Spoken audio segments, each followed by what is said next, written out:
Puji nama Tuhan. Wow, Jumat Agung. Dari tadi saya salaman sama orang, saya selalu bilang, Happy Sunday.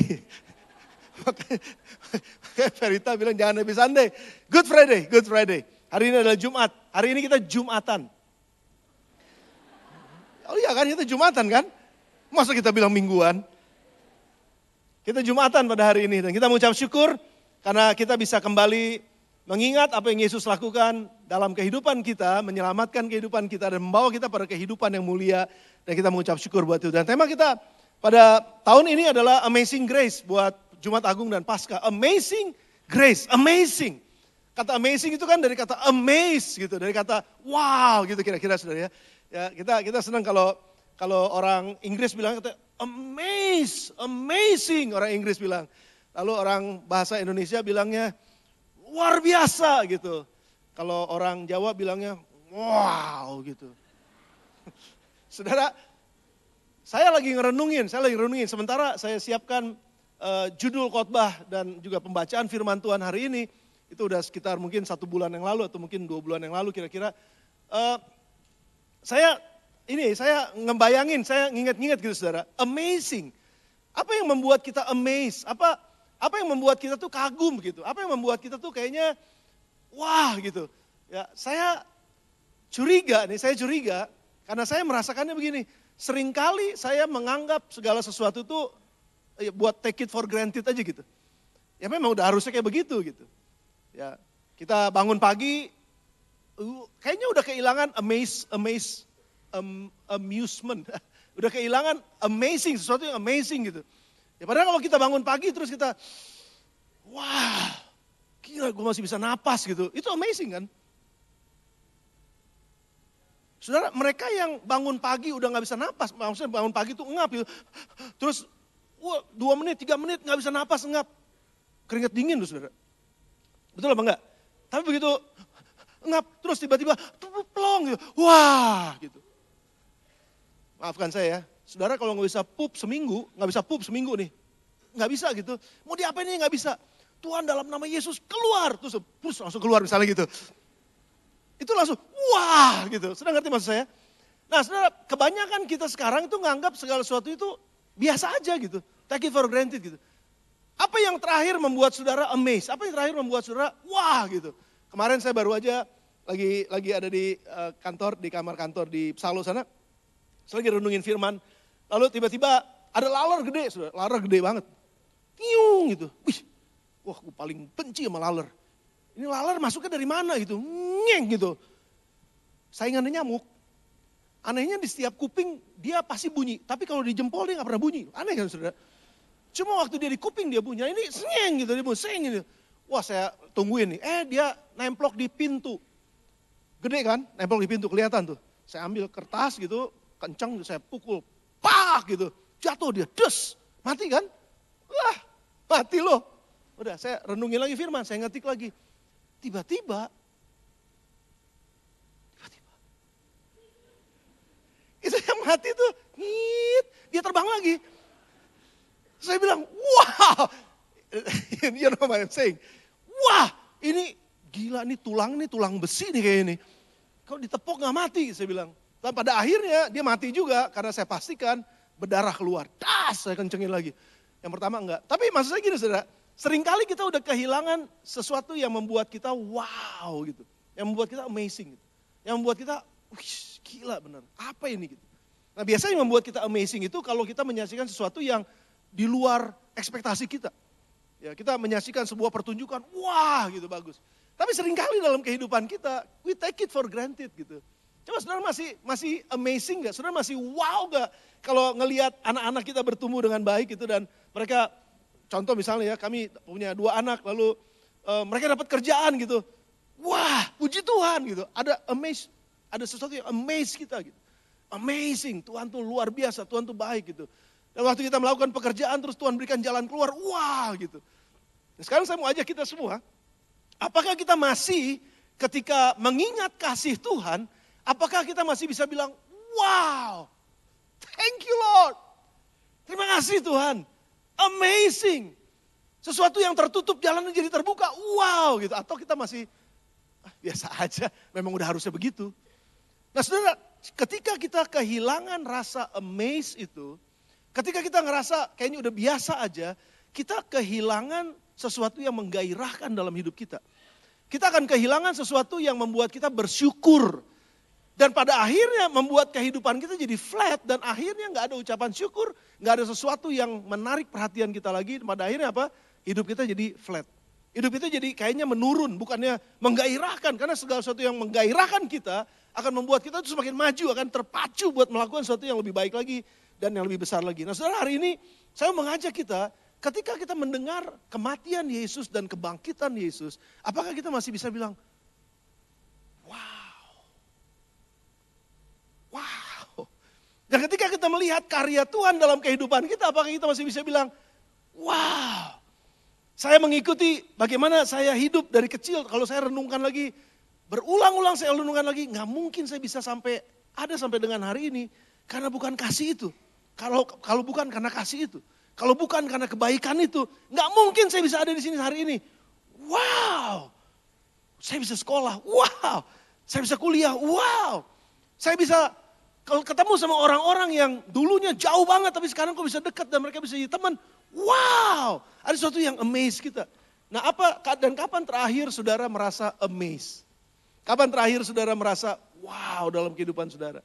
Ada sesuatu yang membuat saudara wow sampai hari ini? Yang datang suami istri coba lihat kiri atau kanan ya, kalau suami istri kiri kanan. Coba lihat. Wow. Wow. Masih ngerasa amazed saudara? Wow, turun berapa kilo? Wow, naik berapa kilo? Sudah amazing. Nah, saya mau mengajak kita pada siang hari ini bagaimana kita bisa mengagumi sesuatu yang Tuhan sudah lakukan buat kita dan jangan sampai kita kehilangan yang amazing itu. Jangan sampai kita kehilangan yang membuat kita bilang, wow, gila, keren banget nih. Ini hebat banget. Efesus pasal yang kedua ayat 1 sampai dengan 10 saya akan bacakan buat saudara. Kamu dahulu sudah mati karena pelanggaran-pelanggaran dan dosa-dosamu. Kamu hidup di dalamnya karena kamu mengikuti jalan dunia ini. Karena kamu mentaati penguasa kerajaan angkasa, yaitu roh yang sekarang sedang bekerja di antara orang-orang durhaka. Sebenarnya dahulu kami semua juga terhitung di antara mereka ketika kami hidup di dalam hawa nafsu daging dan menuruti kehendak daging dan pikiran kami yang jahat. Pada dasarnya kami adalah orang-orang yang harus dimurkai. Sama seperti mereka yang lain, tetapi Allah yang kaya dengan rahmat, oleh karena kasih-Nya yang besar, yang dilimpahkannya kepada kita, telah menghidupkan kita bersama-sama dengan Kristus. Sekalipun kita telah mati oleh kesalahan-kesalahan kita, oleh kasih karunia kamu diselamatkan. Dan di dalam Kristus, Ia telah membangkitkan kita juga, dan memberikan tempat bersama-sama dengan Dia di sorga. Supaya pada masa yang akan datang, Ia menunjukkan kepada kita kekayaan kasih karunia-Nya, yang melimpah-limpah sesuai dengan kebaikan-Nya terhadap kita, dalam Kristus Yesus. Sebab karena kasih karunia kamu diselamatkan oleh iman. Itu bukan hasil usahamu, tapi pemberian Allah. Itu bukan hasil pekerjaanmu. Jangan ada orang yang memegahkan diri, karena kita ini buatan Allah. Diciptakan dalam Kristus Yesus untuk melakukan pekerjaan baik.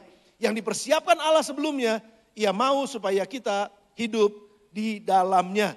Puji Tuhan, saudara, saya mau mulai dengan ini. Sebab kita adalah buatan Allah, karena kita ini adalah buatan Allah. Sebelum saya naik kepada pembahasan kita, tapi di ujungnya Paulus bilang sebab kita ini adalah buatan Allah. Kenapa dia bilang di akhir dari perkataan yang panjang itu bilang sebab kita ini adalah buatan Allah. Kita ini diciptakan dalam Yesus Kristus untuk melakukan pekerjaan baik yang dipersiapkan Allah sebelumnya dan Dia mau supaya kita hidup di dalamnya. Jadi sebenarnya tujuannya adalah ini, saudara.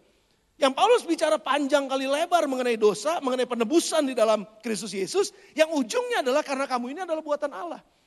Jadi dengan kata lain Paulus sedang bilang gini, kamu tuh God's masterpiece. Kamu tuh berguna, hidupmu tuh hebat. Ada sesuatu yang ada di dalam kamu yang Tuhan udah taruh di dalam kamu. Sudah, kalau dalam bahasa sehari-hari kita bisa bilang gini, kita nih made in God gitu. Siapa yang suka membuat, atau saudara kalau beli barang gitu ya, terus saudara tanya dulu, ini buatan mana? Betul apa enggak? Suka begitu ya, ini buatan mana? Cibaduyut. Cibaduit, kalau Cibaduit kita mikir-mikir Cibaduit apa yang bagus keluar dari Cibaduit, pajak ngomongnya susah Cibaduit. Saya nggak mengolok-olok Cibaduit, tapi ada banyak barang sekarang keluar dari Cibaduit yang bagus-bagus dan ternyata itu diekspor. Satu kali saya waktu ada di Amerika, saya ngelihat di satu departemen store tuh baju bagus banget saudara, bagus banget nih baju. Saya lihat warnanya keren, ukurannya bagus. Lalu saya mau cobain, terus saya lihat dulu made in mana nih, begitu dilihat made in Indonesia. Yang ada di Amerika made in Indonesia gitu. Lalu saya bilang, wah berarti barang Indonesia bagus loh. Cuman kita aja seringkali maunya apa barang yang lain di luar dari Indonesia karena menganggap bahwa yang lain itu lebih bagus. Coba made in Japan, made in Korea, made in Germany, made in apa segala macam. Kita bilang itu pasti kualitasnya bagus. Tapi pada hari ini saya mau bilang kepada saudara bahwa kita semua adalah made in heaven. Coba lihat sudah teman-teman sudah di sebelahnya. Wah kamu nih made in mana? Kalau saya made in Bogor tapi asalnya dari sorga. Made in mana? Made in mana? Saudara kalau kita nih made in heaven artinya apa? Ada sesuatu di dalam kita yang Tuhan taruh itu kualitasnya kualitas sorga. Saudara kayaknya rada kurang semangat nih hari ini ya. Kalau kurang semangat saya buka jas nih. Saya buka jas sebentar karena saya rasa panas sekali. Enggak ya? AC hidup ya? Siapa yang mau dikebas sembuh?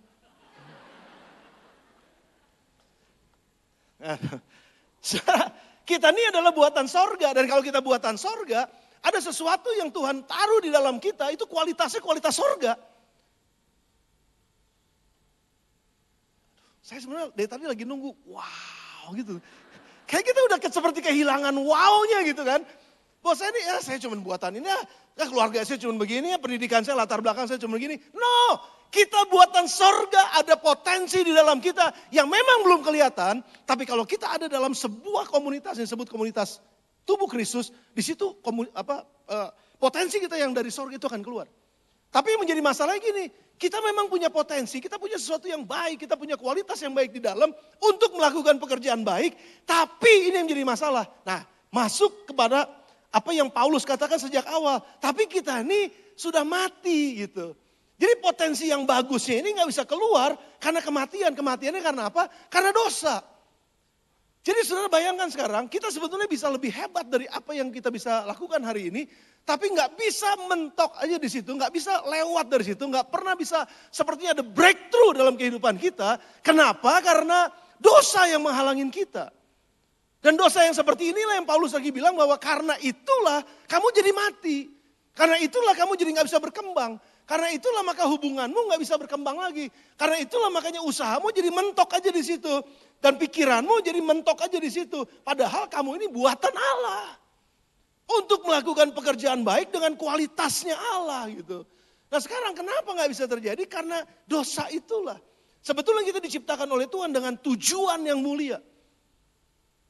Melakukan sebuah pekerjaan yang baik. Tapi itu gak bisa keluar sama sekali. Saya ingat apa yang Jack Ma katakan. Jack Ma bilang begini, kalau monyet dikasih pisang sama monyet dikasih uang, menurut Anda monyet bakalan milih mana?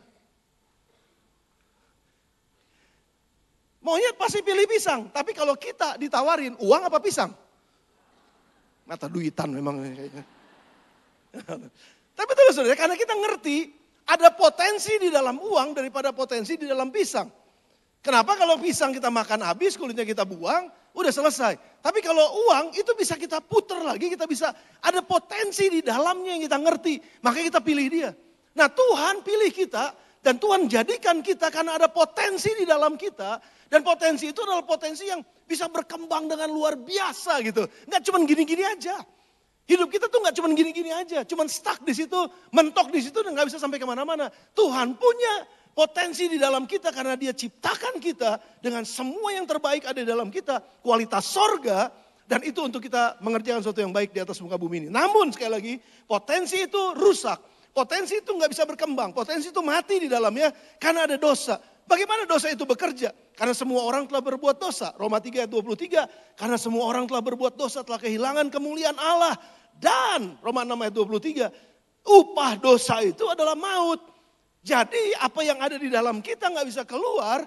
Karena dosa yang menghalangi. Dan ujung-ujungnya adalah kematian. Makanya kenapa Miles Monroe bilang tempat paling mahal di dunia ini bukan di mana-mana, bukan tempat-tempat apa, tapi ada di kuburan katanya. Kenapa kuburan? Karena di situ terkubur semua potensi yang ada yang gak pernah berkembang dalam kehidupan manusia selama dia hidup. Mati di situ. Dan pada akhirnya apa yang terjadi? Ya kuburan itu penuh dengan potensi yang ada. Nah makanya kenapa harus ada yang bisa keluar dari kuburan dan dibangkitkan dari kuburan. Supaya semua potensi yang ada dalam kuburan itu bisa keluar lagi. Ini bahasa kiasan saudara ya. Jadi saudara jangan nanti gali di Pulau Gadung. Kok Pulau Gadung? Apa? Gunung Gadung. Kenapa jadi Pulau Gadung? Jangan gali Gunung Gadung saudara untuk ngeliatin. Karena itu memang sudah nggak. Tapi maksudnya adalah banyak potensi yang terkubur dan pada akhirnya nggak bisa keluar karena dosa.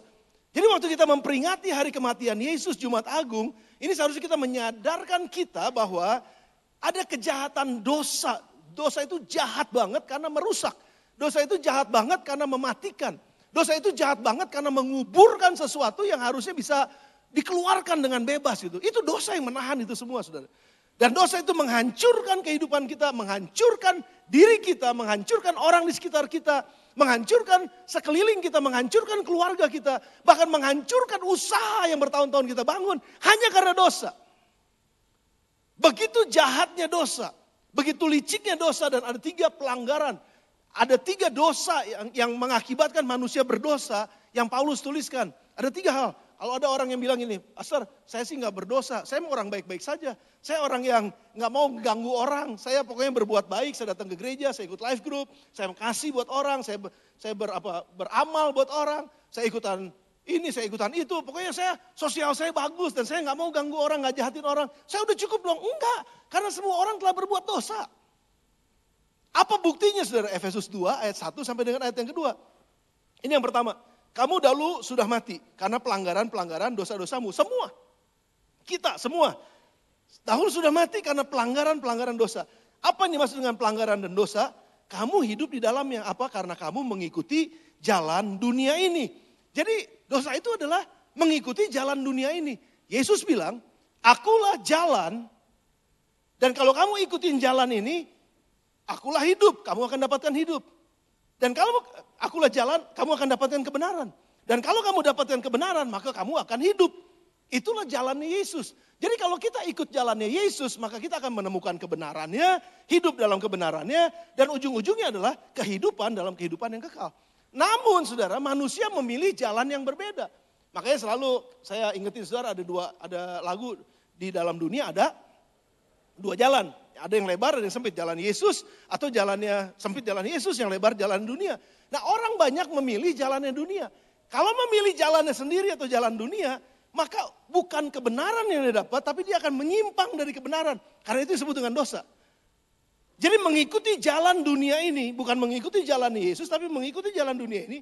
Sehingga itu yang disebut amartia saudara. Kita meleset dari tujuan yang seharusnya ke sana, kita meleset jadi tujuannya ke sini. Dan karena ada dosa yang disebut dengan hamartia, meleset dari tujuannya Tuhan, maka kita tersesat. Bukan jalan dalam kebenaran, tapi jalan di dalam kejahatan. Jalan di dalam dosa-dosa, perilaku dosanya ada di sini. Dan ujungnya adalah kematian. Makanya dosa itu memimpin kepada kematian. Jadi kalau kita salah jalan saudara, maka kita akan masuk kepada kematian ujungnya. Bukan kehidupan yang Yesus tawarkan.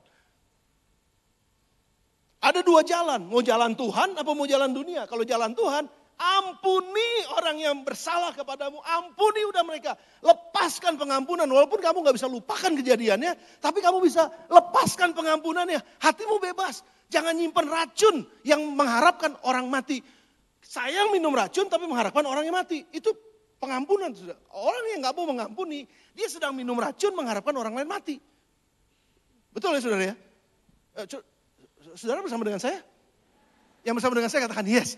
Kok kayaknya saudara gini? Gitu, kayaknya saudara di mana? Saudara di sini ya? Oke ya. Jadi ini pengampunan jalannya Tuhan. Tapi kalau jalannya dunia ini enak aja diampunin. Keenakan dia, dendam di dalamnya, pahit di dalamnya. Itu sekali lagi saudara, kita minumin racun tapi mengharapkan orang yang mati. Bodoh banget gitu, itu jalannya dunia. Tapi kalau jalannya Tuhan udah ampunin aja. Kalau jalannya Tuhan, udah kamu jangan terlalu ngomongin orang lah, kamu ngurusin orang. Udah kamu bangun diri kamu untuk bisa bangun orang lain. Itu jalannya Tuhan. Tapi kalau jalannya dunia ini apa? Enggak, kepo. Oh, ngomongin orang. Poin kayaknya peduli sama orang tapi sebenarnya ngegosipin orang dan lain sebagainya. Itu jalan dunia, saudara. Kalau ada juga jalannya Tuhan bilang usaha jujur, rajin. Coba kamu jujur, rajin kalau kerja. Kalau kamu usaha jujur, coba rajin, itu jalannya. Tapi kalau jalan dunia ini enggak. Yang penting untung gede, bodoh amat, jalannya kotor, jalannya berantakan, jalannya nipu. Yang penting gua untung gede. Itu jalannya dunia. Selalu ujung-ujungnya adalah kematian, saudara. Jadi itu yang disebut dengan dosa, ngikutin jalan dunia. Contohnya Yunus. Saya nggak mau cerita tentang Yunus, tapi ini contoh dalam Alkitab. Tuhan bilang, jalannya aku tuh ke Niniwe, kamu harus pergi ke sana karena aku tuh utus kamu ke sana. Tapi justru Yunus, aku nggak mau ke Niniwe, dia perginya ke Tarsus. Kalau saudara baca kitab Yunus, dia bilang, Yunus tuh menjauhi hadirat Tuhan. Dia menjauhi jalan-jalannya Tuhan. Akibatnya apa? Dia ditelan sama ikan. Waktu ditelan sama ikan di dalam perut ikan, baru dia bertobat. Dia, Tuhan saya nyesel gitu. Akhirnya ikannya jadi enak. Karena ikannya enak langsung muntah, blak dimuntahin. Dia keluar, begitu dia bangun, ada di kota Niniwe. Jadi dengan kata lain, kalau kita lari dari jalannya Tuhan dan nggak mau bertobat, kematian. Tapi walaupun saudara dan saya kita sempat mungkin lari dari jalannya Tuhan, kalau kita bertobat di tempat tersesatnya kita, Tuhan bisa balikin kita pada jalan yang benar. Dan kalau kita balik kepada jalan yang benar, disitulah kita dapatkan kebenaran dan akhirnya kita menuju kepada kehidupan. Nah itu yang Tuhan inginkan justru. Tapi kita manusia cenderungnya memilih jalan yang salah, saudara. Itu yang disebut dengan dosa. Alih-alih berjalan dalam pimpinan Allah sebagai kompas buat kita manusia lebih memilih nilai dunia sebagai GPS-nya kita. Nah ini yang menjadi masalah pada akhirnya, kita nggak sampai kemana-mana, kita sampai hanya kepada kematian. Yang kedua, kenapa sebut berdosa, saudara? Karena ayat yang berikutnya, Efesus 2, karena kamu mentaati penguasa kerajaan angkasa. Ketika seseorang mentaati penguasa dunia ini atau penguasa angkasa, itu roh-roh jahat. Kita bilang iblis, setan dan lain sebagainya dengan semua pemikiran-pemikiran yang diberikan di dalam pikiran manusia. Kita ngerti bahwa cara setan itu adalah dengan memutarbalikkan kebenaran. Jadi kalau kita nggak ngerti kebenaran, maka cara pikir kita akan dikuasai oleh cara berpikirnya dunia ini. Dengan cara pikirnya penguasa-penguasa, roh-roh jahat yang ada dalam dunia ini. Nggak kelihatan, tapi cara kerja mereka tuh menipu kita seolah-olah ini yang benar, tapi sebenarnya palsu, saudara. Jadi ada intimidasi, membuat orang bingung. Pada saat saya mau maju, tapi saya diingetin lagi sama dosa masa lalu. Jadi selalu aja begitu, saudara. Cara kerjanya selalu begitu. Kalau kita nggak pernah ngerasa diampuni, nggak pernah ngerasa diterima, pada akhirnya waktu melakukan kebenaran, selalu aja pikiran-pikiran penguasa di angkasa itu selalu tarik kita kembali kepada masa lalu kita. Dan itu yang membuat orang nggak bisa berkembang. Itu yang membuat orang nggak bisa maju. Itu yang membuat orang nggak bisa lepas dalam kehidupannya dan merdeka. Selalu diikat oleh masa lalu, selalu diikat oleh kesalahan-kesalahan masa lalu. Penyesalan-penyesalan masa lalu yang gak pernah bisa dimaafkan dan selalu hidup di dalam hatinya. Lalu mulai membanding-bandingkan diri dengan orang lain sehingga hidup dalam kepalsuan karena mau sama dengan orang lain. Itu selalu, saudara, itu cara kerja penguasa di udara. Membuat kita gak puas dengan apa yang kita punya. Selalu ngeliatin orang lain lebih bagus dari saya. Iri hati mulai timbul di situ, akhirnya kedagingan masuk. Tapi ini dimulai dari pikirannya, saudara. Jadi itu yang disebut dengan dosa. Kita tuh dulu hidup di sana. Contohnya Petrus ya saudara ya. Petrus dan Yudas Iskariot. Kita tahu ceritanya bahwa Petrus satu kali waktu Yesus bilang aku akan disalibkan. Lalu Petrus bilang tidak guru, gak boleh, ditarik Yesus. Kamu gak boleh mati, saya akan belain. Lalu Yesus bilang anyalah iblis. Padahal Petrus bukannya iblis. Anyalah, itu cara berpikirnya setan tuh selalu mau membawa kita jauh dari rencana Tuhan. Itu cara pikirnya setan. Dan itu yang biasa orang hidup di sana. Dan karena biasa hidup di sana maka pikirannya selalu diarahkan kepada pikiran-pikiran yang bukan rencana Tuhan. Jadi akhirnya ngikutin jalan-jalannya bukan jalan-jalannya Tuhan. Lalu satu kali Petrus menyangkal Yesus ketika Yesus ada mau disalibkan besokannya malam itu. Petrus menyangkal Yesus. Dan waktu Petrus menyangkal dia nyesalnya luar biasa. Sampai akhirnya dia gak mau makan mungkin dia gak mau, aduh gue balik ke hidup yang lama aja. Sampai satu saat Yesus ngelihat dia dan ketemu dengan Petrus lagi. Dia tanya apakah engkau mengasihi aku dan lain sebagainya. Petrus bilang, Tuhan saya bertobat. Saya nyesal banget dari pikiran-pikiran yang seperti itu. Karena saya dibawa pada pikiran yang salah. Sehingga saya menyangkal Yesus, takut dengan segala sesuatu. Akhirnya Yesus bilang, kasih karunia aku cukup buat kamu. Dia bertobat dan akhirnya Petrus jadi seorang rasul yang luar biasa. Tapi sebaliknya Yudas. Yudas juga sama, Yudas juga pernah pikirannya dikuasai oleh iblis.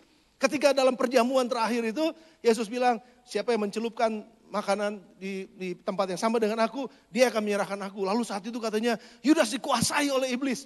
Iblis merasuk dia dan akhirnya dia pergi dan akhirnya mengkhianati Yesus. Saudara, pikirkan baik-baik.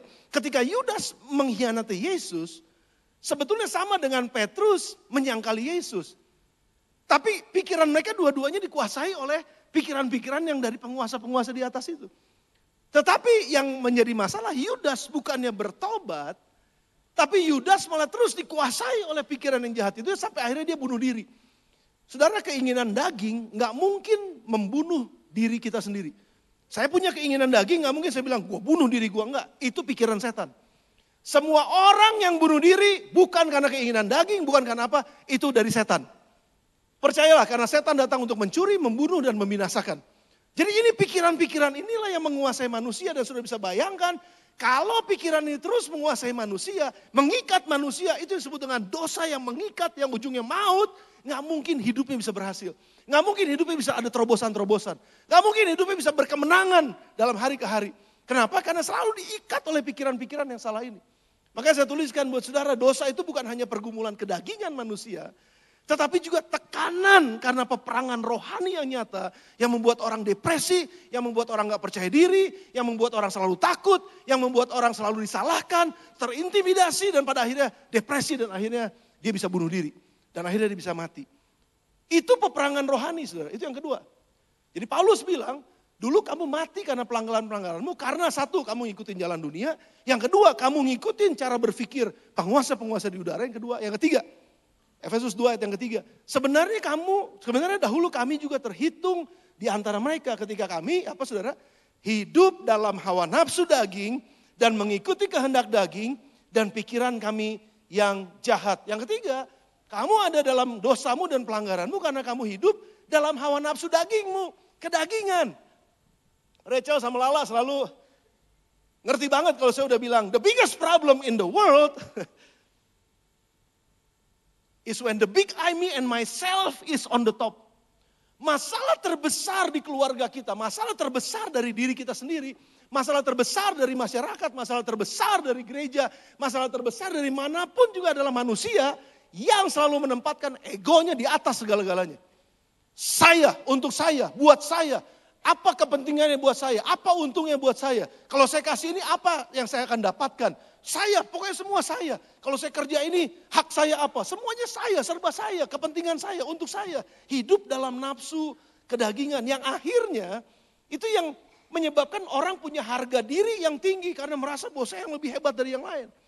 Jadi begitu ada yang menyinggung dia, wah langsung emosi marahnya itu luar biasa. Kesombongan mulai, keangkuhan mulai keluar. Gak bisa diutak-utik sedikit, dinasehatin sedikit, tersinggung, marah, dan gak puas, gak siap dengan itu semua. Dan akhirnya dia bisa punya pemikiran-pemikiran yang jahat tentang orang lain. Itu kesombongan, saudara. Dan itu disebut dengan hawa nafsu.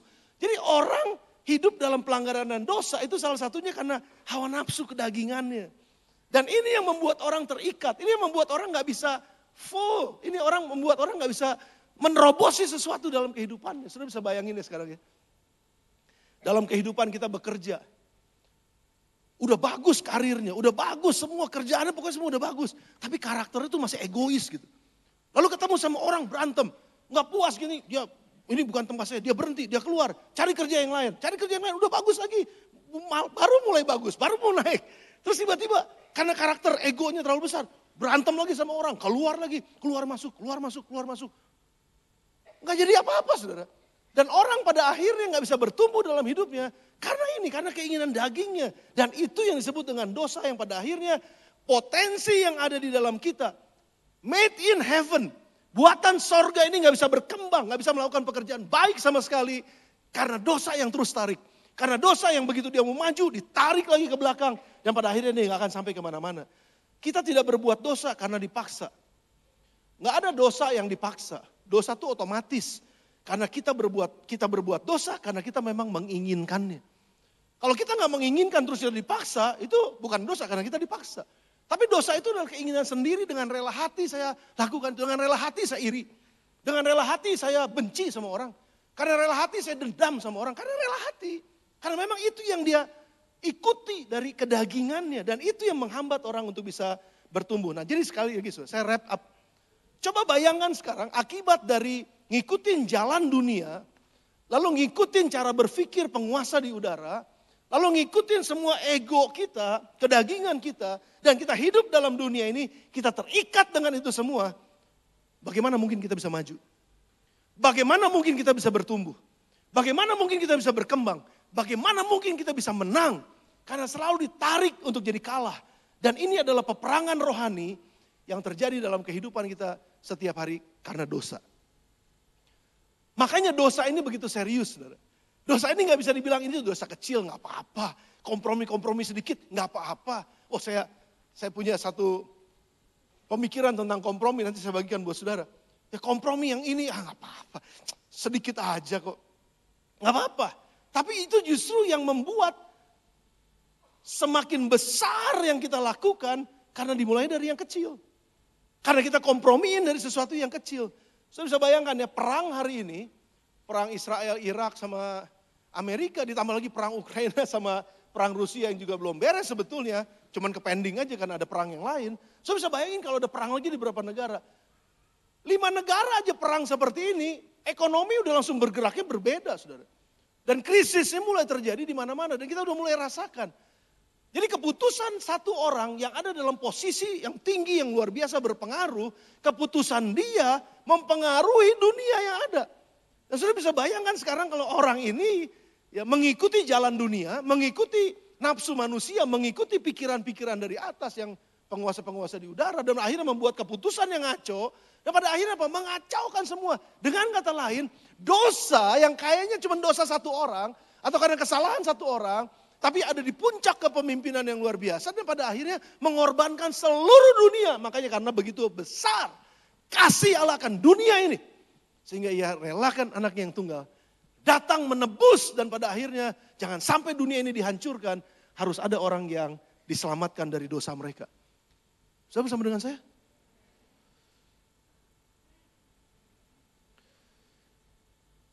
Saudara, wow dengan ini. Boleh gak kita ngomong wow 1, 2, 3 supaya saya terhibur? Wow. Bukan terhibur gimana-gimana saudara. Karena saya tahu saudara mendengar firman ini. Tapi saya mau saudara mulai melihat bahwa dosa itu jahatnya luar biasa. Bahwa dosa itu ngerusaknya luar biasa. Makanya disitulah manusia perlu di antidote. Obat penawar dari racun dosa ini. Jalan keluarnya harusnya seperti apa? Efesus 2 ayat 4 sampai 5 dibilang, tetapi Allah yang kaya dengan rahmat. Allah yang kaya dengan rahmat. Oleh karena kasihnya, His great amazing grace. Karena kasihnya yang begitu besar, yang dilimpahkannya kepada kita, telah menghidupkan kita bersama-sama dengan Kristus. Sekalipun kita telah mati oleh kesalahan-kesalahan kita karena pilihan kita tadi, oleh kasih karunia, kamu diselamatkan. Saudara, ada ilustrasi yang saya suka bahwa upah dosa itu adalah maut. Jadi begitu kita memilih dosa, kita akan dapatkan maut. Gitu. Boleh gak saya undang Nia apa Kiki ya? Siapa? Jevon. Hah? Jevon? Hah? Oh Gwen. Siapa aja lah, Jevon boleh, Gwen boleh. Oke. Gwen ya. Saudara, ini anaknya Koko Yopi. Ini dosa. Dia memang bukan orang, tapi ini seperti kuasa gitu. Dosa dia. Dan dosa itu nyatu sama maut. Karena barang siapa yang embracing dosa, memeluk dosa, dia sekaligus akan menerima maut. Oke, jadi ini satu paket.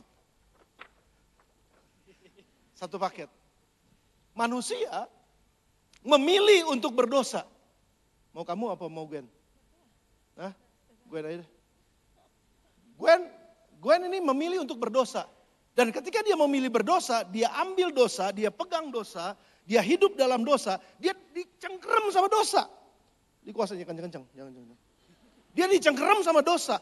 Dan otomatis Gwen ini memang sedang memegang maut. Dan akhirnya hidup dia ujung-ujungnya maut. Karena dia memilih dosa. Nah karena dia, aduh susah amat kalau hidup kayak begini. Mau lepasin diri. Dia mau coba untuk bayar, saudara. Bayar dong, lepasin saya mau bayar ini. Nggak bisa dibayar, karena memang dia yang memilih dan dia yang ngerangkul dan dia udah nempel. Udah nggak bisa lagi lepas. Mau dibayar pakai apa juga nggak bisa. Mau kebaktian kasih kolektor yang gede. Kebaktian kasih perpuluhan, kebaktian kasih seat of faith. Bukannya nggak boleh, silahkan. Tetapi bukan, kita tuh diselamatkan bukan karena bayaran. Sudah bersama dengan saya? Nggak mungkin kita bisa bayar lepas dari dosa. Karena udah ada upahnya adalah mati. Jadi bagaimana saya mungkin bisa bayar? Saya nggak bisa bayar. Mau pakai apapun nggak bisa. Perbuatan baik nggak bisa. Oh saya minta tolong orang yang baik sama saya. Orang yang dekat sama saya. Mentor saya nih. Mentor tolong dong selamatin saya dong dari dosa. Tolong lepasin saya dari dosa. Loh sama, dia sendiri juga berdosa. Jadi dia juga bilang, gua juga mau lepas nggak bisa. Gimana caranya? Agama nggak bisa, orang suci nggak bisa, nabi-nabi nggak bisa, siapapun nggak bisa. Kenapa? Semua orang telah berbuat dosa. Dan upah dosa adalah maut. Jadi nggak mungkin bisa lepas. Nah sekarang gimana caranya? Siapa yang bisa melepaskan aku dari tubuh yang berdosa ini. Dan dari keinginan seperti ini. Syukur kepada Yesus Kristus Tuhan. Yesus inilah Allah yang menjadi manusia yang tidak berdosa. Dan karena dia yang tidak berdosa, dia yang punya uang, tanda kutip ya, ini bukan uang beneran. Tapi dia yang punya nilai tukar, yaitu dia tukarkan dengan dirinya sendiri yang tidak berdosa. Dan disitulah terjadi pertukaran yang begitu hebat sehingga dia bilang begini, dosa lepaskan mereka, gitu kira-kira. Nggak bisa gitu, nggak boleh. Oke, kenapa nggak boleh? Karena harus ada yang menggantikan mereka. Yang tidak berdosa ini, ambil dosanya, rampas dosanya, dipegang dosanya, lepaskan, saya yang sekarang diikat sama dia.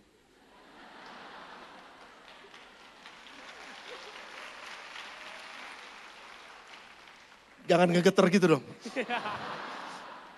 Saya sekarang yang dipegang oleh dosa ini dan saya yang terima mautnya. Sehingga mereka yang tadinya berdosa dan harusnya mati karena maut itu, mereka dibebaskan dan saya yang terima. Dan ini yang dilakukan oleh Yesus. Pertukaran ilahi di alam roh yang kita nggak bisa lihat. Yang seharusnya kita mati sebagai manusia, dia ambil dan dia yang mati. Bukankah ini amazing kasih karunia? Amazing grace. Yang seharusnya kita bisa bilang, wow. Yang seharusnya kita bisa bilang, Tuhan, wow, gak ada yang seperti Yesus yang bisa lakukan ini. Mau nabi manapun yang terbesar, kalaupun Yesus dibilang nabi katanya, oke, mereka bisa bilang dia nabi. Tapi dia yang ambil dosa kita, dan gak ada nabi lain yang bisa ngambil dosa kita. Dan dia yang mati di atas kayu salib, dan dia yang menebus setiap dosa dan kesalahan kita, dan selesai. Memang betul, hari ini seolah-olah dia masih berdosa. Hari ini seolah-olah dia masih dikuasai oleh maut. Hari ini, tapi tunggu 2 hari lagi. Hari Minggu dia akan bebas dan dia akan lepas dan dia akan merdeka. Dan siapapun yang percaya kepadanya tidak lagi dikuasai oleh dosa. Tapi hidup dalam kemenangan dan hidup dalam kekekalan bersama dengan Yesus yang hidup dan bangkit dari kematian. Dalam nama Tuhan Yesus, this is amazing grace. Ini kasih karunia yang luar biasa dan tepuk tangan buat mereka. Tepuk tangan yang luar biasa buat mereka. Thank you guys. Thank you bro.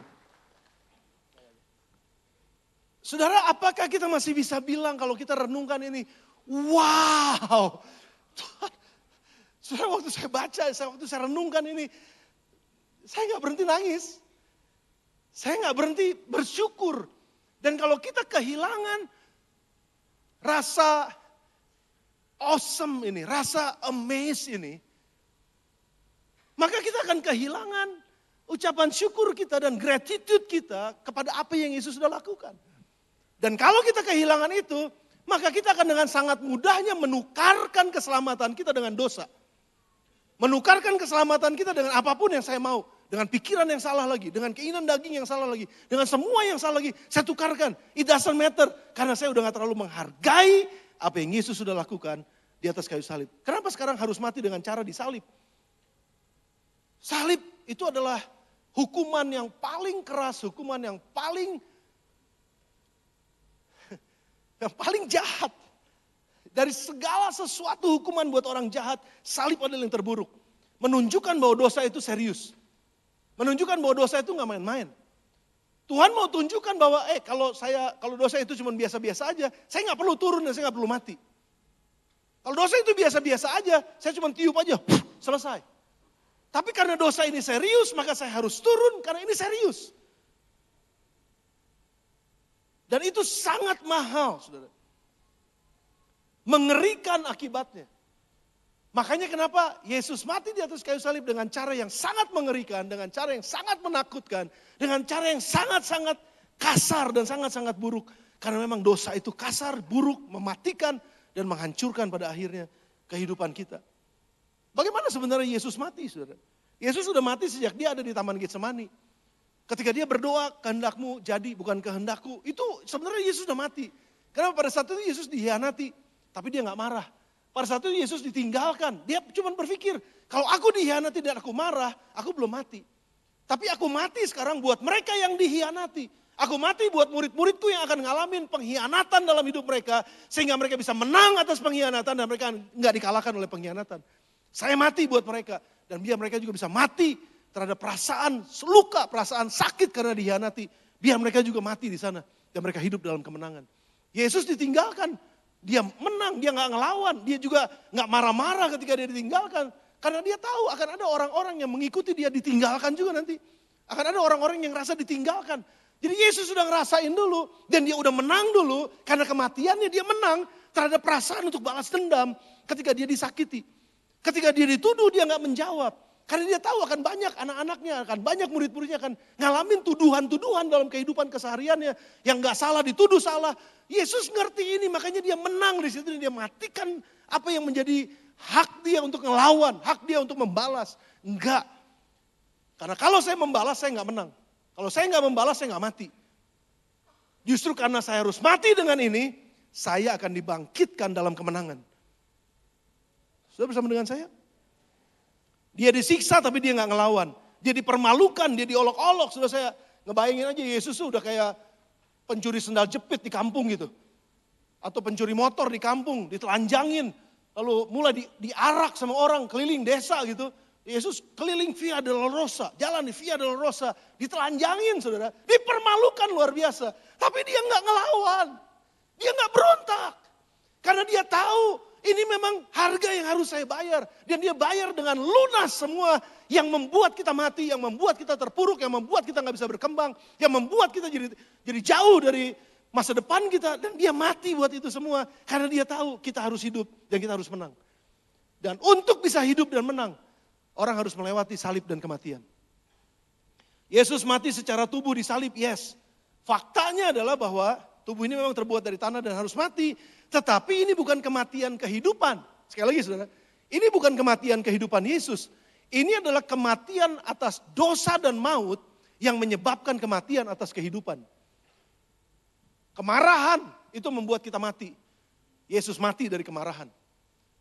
Iri hati itu membuat kita mati. Yesus mati terhadap iri hati. Balas dendam adalah penyebab kematian kita. Yesus mati terhadap balas dendam. Jadi Yesus masuk ke perut kuburan itu untuk mematikan kebencian, mematikan kesombongan, mematikan keserakahan, mematikan iri hati, mematikan keinginan daging. Dia masuk ke dalam perut kuburan. Tapi dengar saudara, karena kematian terhadap itu semua, hari yang ketiga dia keluar kemenangan, enggak lagi dalam kematian karena sakit hati, enggak lagi dalam kematian karena iri hati. Dia keluar menang atas iri hati. Dia keluar menang dari sakit hati. Dia keluar menang dari semua rasa tersinggung. Dia keluar menang dari semua balas dendam. Dia keluar bebas di dalam kebangkitannya. Saudara, kita perlu mati terhadap hal-hal yang membuat kita mati. Bukan mati hidupnya. Karena hidup kita akan merdeka asal kita dibebaskan dari sesuatu yang membuat kita mati. Ini yang kita rayakan pada hari yang ketiga besok. Dan tunggu hari yang ketiga. Because Jesus is alive. Yesus hidup. Efesus 2 ayat yang 8-9. Sebab karena kasih karunia kamu diselamatkan oleh iman. Itu bukan hasil usahamu tetapi pemberian Allah. Itu bukan hasil pekerjaanmu. Jangan ada orang yang memegahkan diri. Saya mau tutup dengan ini, saya mengundang tim choir untuk maju ke depan. Dan kita akan mempersiapkan hati pikiran kita untuk ambil bagian dalam perjamuan kudus pada hari ini. Saudara dan saya adalah buatan Allah sekali lagi. Yakin gak saudara bahwa kita adalah buatan Allah? Kita tuh punya potensi di dalam kita. Kita ini punya kualitasnya Allah di dalam kita. Dan Tuhan mau supaya hidup kita berhasil, supaya hidup kita menang, supaya hidup kita maju, hidup kita menerobosi hal-hal yang gak terterobosi. Kita itu mahal, kita itu berharga. Namun karena dosa itu narik kita ke bawah, dosa itu menarik kita dari tujuan yang mulia, makanya Tuhan gak mau itu terjadi. Allah harus berinisiasi untuk datang ke dalam dunia ini dan menebus dan membayar dosa-dosa kita dengan dirinya sendiri. Karena dia penuh dengan kasih karunia, dia berinisiasi. Dia gak tunggu kita hidup benar dulu, dia datang tuker kita dengan dirinya, supaya kita yang gak benar ini dipindahkan dari dosa dan dari maut. Untuk dibenerin, untuk diperbaharui. Dan itu yang Yesus lakukan. Supaya kita dibenarkan. Walaupun kita belum benar. Tapi waktu dia datang, menukarkan kita, tempat kita dengan tempatnya. Maka kita yang tidak benar, dibuat benar olehnya. Dia gak tunggu kita berubah. Tapi dia bayar kita lunas. Baru dia ubahkan kita. And this is the amazing grace. Inilah anugerah yang luar biasa. Yang saya bilang, this is wow. Ini yang Yesus sudah lakukan buat kita. Di atas salib semua dosa dan pemberontakan kita, ego kita digantung di atas kayu salib. Dimatikan semua keinginan daging kita, pikiran-pikiran kita yang salah. Yesus yang gak berdosa ngambil semua dosa kita itu dan menyalibkannya bersama dengan dirinya di sana. Jadi makanya saudara, salib itu bukan barang murahan. Salib bukan barang murahan. Karena harga salib adalah Yesus. Dan Yesus membayar kita dengan dirinya. Dengan kata lain, harga kita adalah seharga Yesus. Dan dia mau tukarkan itu. Supaya kita kembali berharga sebagai ciptaannya. Sebagai buatan tangannya. His masterpiece. Salib adalah harga hidup kita. Sekarang, bisa gak saudara bilang, wow, this is amazing grace. This is amazing grace. Ini kasih karunia yang luar biasa.